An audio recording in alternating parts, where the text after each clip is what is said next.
When a building has multiple electrical services, such as two 3000 amp services and two 400 amp services, determining the appropriate size of the grounding electrode conductor from the main building ground bus to the water pipe requires understanding the Chicago Electrical Code, or SEC. Unlike the National Electrical Code, or NEC, which has a maximum size requirement in its tables, the Chicago Electrical Code mandates a different approach. The grounding electrode conductor must be sized based on the combined sum of the areas, specifically the ampacity, of all service conductor sets. The rationale is that all these services are connected to a common grounding system. Consequently, the entire fault current from any service could potentially flow through the grounding electrode conductor. This approach ensures the grounding electrode conductor is adequately sized to handle the maximum potential fault current, providing a safer electrical installation. To calculate the required size, the ampacities of all service conductors must be summed. In the given example, there are two 3000 amp services and two 400 amp services. The calculation is as follows: 2 times 3000 amps plus 2 times 400 amps equals 6000 amps plus 800 amps, which totals 6800 amps. This total ampacity is then used to determine the minimum acceptable size of the grounding electrode conductor, referencing Table 250.66 of the Chicago Electrical Code. According to Table 250.66, a combined service entrance conductor size of 6800 amps requires a grounding electrode conductor with a minimum size of 250 kcmil copper or 300 kcmil aluminum. This sizing is crucial for safety. If the grounding electrode conductor is undersized, it may not be able to handle the full fault current during a ground fault condition. This can lead to overheating of the conductor, potentially causing a fire or other electrical hazards. It is also important to ensure that the grounding electrode conductor is properly installed and connected to the water pipe electrode. The connection must be made using approved methods and materials to ensure a low impedance path for fault current to flow back to the source. Some additional considerations must be kept in mind.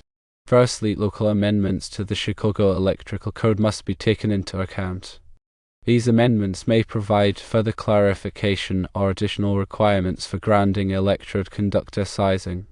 It is essential to consult the latest version of the Chicago Electrical Code and any applicable local amendments to ensure compliance. Secondly, other grounding electrodes may be present in the building. While the water pipe electrode is typically the primary grounding electrode, other electrodes, such as ground rods or building steel, may also be present. These additional electrodes can help to reduce the overall impedance of the grounding system and improve its effectiveness. Thirdly, the size of the service entrance conductors themselves must be considered. The grounding electrode conductor is sized based on the size of the service entrance conductors. Therefore, it is important to ensure that the service entrance conductors are properly sized to meet the building's electrical load requirements. Fourthly, regular inspections and maintenance of the grounding system should be performed to ensure its continued effectiveness. This includes visually inspecting the grounding electrode conductor and its connections for any signs of damage or corrosion. It also includes testing the impedance of the grounding system to ensure that it remains within acceptable limits. In summary, correctly sizing the grounding electrode conductor for a building with multiple services per the Chicago Electrical Code involves several key steps. Firstly, determine the combined ampacity of all service conductors by summing the ampacities of each service. Secondly, consult Table 250.66 of the Chicago Electrical Code to determine the minimum acceptable size of the grounding electrode conductor based on the combined ampacity.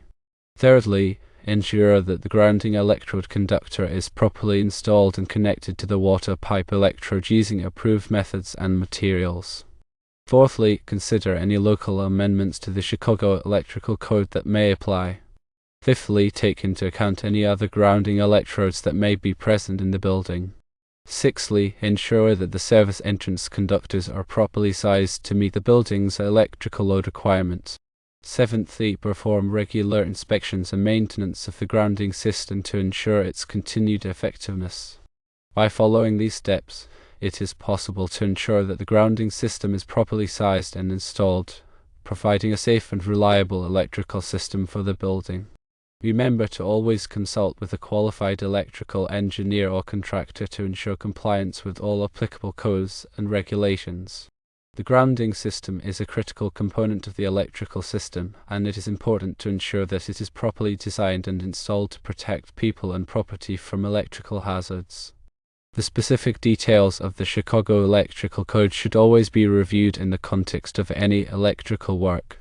Moreover, consider the impact of voltage drop and conductor dirting when determining the appropriate size for service entrance conductors.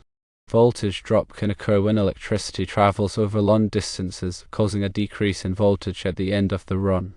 This can affect the performance of electrical equipment and can even damage sensitive electronics. To minimize voltage drop, it may be necessary to increase the size of the service entrance conductors. Conductor dirting is another factor to consider when sizing service entrance conductors. Conductors are typically rated for a specific ampacity, which is the maximum amount of current that they can safely carry. However, the ampacity of a conductor can be reduced or derated under certain conditions, such as when the conductor is installed in a hot environment or when multiple conductors are bundled together. When derating conductors, it is important to use the appropriate derating factors specified in the electrical code. The calculation and selection of the appropriate overcurrent protection devices, such as circuit breakers or fuses, for each service is also very important. Overcurrent protection devices are designed to protect the electrical system from overloads and short circuits. It is important to select overcurrent protection devices that are properly sized to protect the service entrance conductors and the equipment that they supply. The overcurrent protection devices should also be selected based on the interrupting rating, which is the maximum amount of fault current that the device can safely interrupt. Furthermore, appropriate wiring methods and materials for the installation of the grounding electrode conductor, considering factors like corrosion resistance and mechanical protection, are important. The grounding electrode conductor must be installed in a manner that protects it from damage and corrosion. The electrical code specifies the types of wiring methods and materials that are permitted for use in different environments. For example, in corrosive environments, it may be necessary to use a grounding electrode conductor that is made of corrosion-resistant material, such as copper or stainless steel. The grounding electrode conductor should also be mechanically protected from damage by being installed in conduit or other protective enclosure.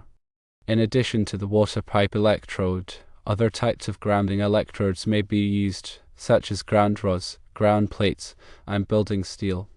Each type of grounding electrode has its own advantages and disadvantages. Ground rods are relatively inexpensive and easy to install, but they may not be as effective as other types of grounding electrodes in areas with poor soil conductivity. Ground plates are more effective than ground rods in areas with poor soil conductivity, but they are more expensive and difficult to install. Building steel can be used as a grounding electrode if it is properly connected to the grounding system. The selection of the appropriate type of grounding electrode depends on a number of factors, including the soil conditions, the size of the building, and the available space. Coordinating with the local utility company to ensure compliance with their requirements for grounding and bonding is also recommended. The local utility company may have specific requirements for grounding and bonding that must be followed. It is important to contact the local utility company to obtain their requirements before beginning any electrical work. The utility company may also be able to provide assistance with the design and installation of the grounding system. Documenting all calculations, conductor sizes, and grounding connections for future reference and inspection is considered a best practice. It is important to keep accurate records of all calculations, conductor sizes, and grounding connections. These records can be used for future reference and inspection. The records should include the date of the installation, the name of the installer, and the location of the grounding connections. Lastly, consider the use of supplemental grounding electrodes to enhance the overall effectiveness of the grounding system, especially in areas with high soil resistivity. In areas with high soil resistivity, it may be necessary to use supplemental grounding electrodes to enhance the overall effectiveness of the grounding system. Supplemental grounding electrodes can be installed in addition to the water pipe electrode and other grounding electrodes. The supplemental grounding electrodes should be installed in a manner that maximizes their effectiveness. The grounding system is a critical component of the electrical system, and it is important to ensure that it is properly designed and installed to protect people and property from electrical hazards. The grounding system should be designed and installed in accordance with all applicable codes and regulations.